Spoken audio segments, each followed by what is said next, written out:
Yes, especially, the first child, right? Yeah, The first child is usually the right. There's the hero, and then if there's three, let's say, there's a lot of historical research on family roles, and in lots of family systems, there's a hero and a scapegoat and what's called the lost child, and um, and a lot of that has to do with the maturity or maybe lack of that happens with the parents as they continue to grow their family, that we take on a role.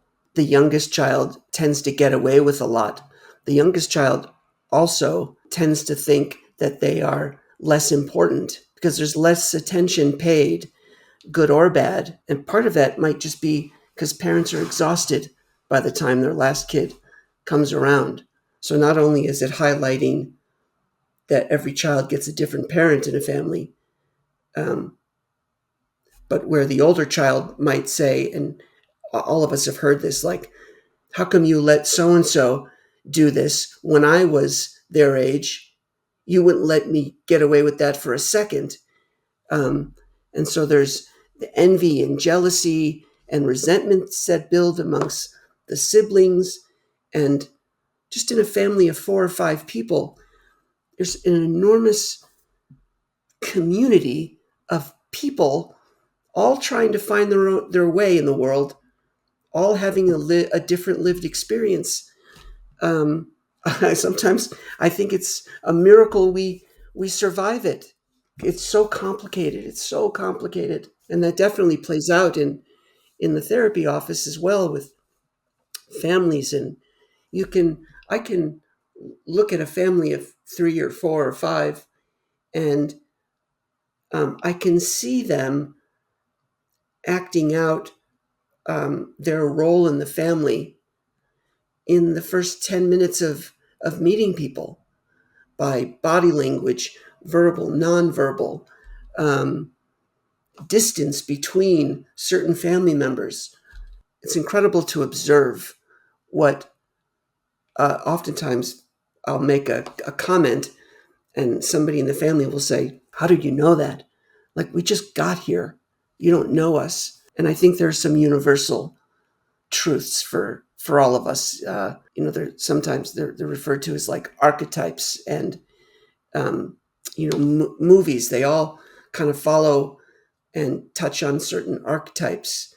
So I love these questions because it reminds me of my past and becoming a therapist and how exciting it was, and then questions like this remind me of still how exciting it is to try to understand just a little bit more about ourselves and other people. Yeah, I love it too because I find it so fascinating how the majority of it can be, experiences from childhood and how we were perceived and how we grew up. I asked this question in therapy. One, because it started with me. Somebody asked it of me, and I didn't even consider this question. And the question that was posed to me is, if you came to believe that you were mistaken about yourself, how would your life be different? And that rocked my world, um, because I honestly never considered that I could be wrong about the way I think about myself. Now it makes complete sense, but it has for a lot of people. It's the potential to be a life changing question. There's another saying: the only thing that's wrong with us is the way we think about us. That's very powerful. And yeah, and that's kind of come with age. I kind of turned into this old man, and um, there's wisdom, I guess, that comes with lived experience, that I wish the 55-year-old me um, was able to have a conversation with the 15-year-old me. um, I don't know if anything would be different, but that's the stuff I like to think about. What would be different if there's just a little tweak on some self perception that I had growing up, what a little turn to the right or the left, what would be different? We tend to personalize as children. We're kind of naturally self-centered.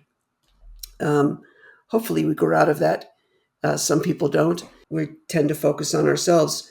I think you alluded to it. We tend to think that we've played a role in everything that happens to us, or that it's our fault, or and that I think speaks to the eyes of the people who loved us first. If they're critical and shaming, what I know now is a lot of what I thought was me turned out to be far less about me, and spoke more to the issues in the other person. I just happened to be around at the time. I saw this, I guess it's a meme.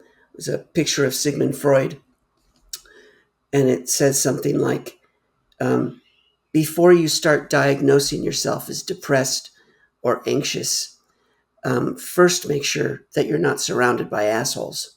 Obviously, it was meant as a joke, but I think that speaks to, while we're generally considering that it must be because of me, it turns out in lots of cases, it is, whatever the issue is speaking more about the deficits in the other person as opposed to our own deficits. That's a whole different topic on projection, and we all dish off what we either don't think we're capable of managing or don't want to. We give to other people to hang on to.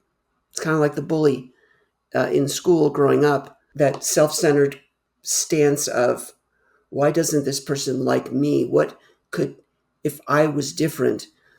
And what we all know about the bully is they're the saddest one in the room, but they're projecting all of that powerlessness into their environment. And if you're a vulnerable, shy, insecure, kind of vulnerable person, you are a prime target for somebody who doesn't want to look at their own stuff. Hey guys, I would like to take a moment to introduce you to our app, Yoga Plus. You will have access to an incredible selection of videos led by top instructors in yoga, fitness, nutrition, and so much more. Download our Yoga Plus app, available on iOS and Android today.